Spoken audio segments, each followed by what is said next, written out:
হয়। তো ফাইনালি আমরা দেখো কলকাতা স্টেশনে পৌঁছেও গেছি। আর এখন কলকাতা থেকে আমরা যাব হচ্ছে 2 নম্বর প্ল্যাটফর্মে। ওখান থেকে আমরা ধরবো বেথুয়াডহরির হাজারদুয়ারি এক্সপ্রেস। তো দেখো আমরা এখন হাজারদুয়ারি এক্সপ্রেসে উঠেও পড়বো। বোন যেহেতু রাত্রেবেলা ঔষধ খেয়ে নিয়েছিল, সেই জন্য এখন বলছে একটু শরীরটা বেটার লাগছে। সেই জন্য দেখো বোনকে দিয়ে ব্যাগও টানিয়ে নিচ্ছি। কি করব, আমার কাছেও লাগেজ ছিল। আর এদিকে সোনু আর সোনুর পাপা আগেই ট্রেনে উঠে বসে পড়েছে।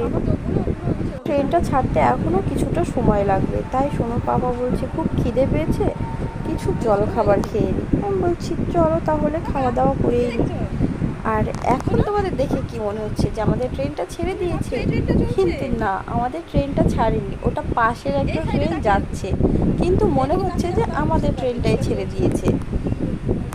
এখন সোনু এখানে জানলার সাইডে বসে বাইরে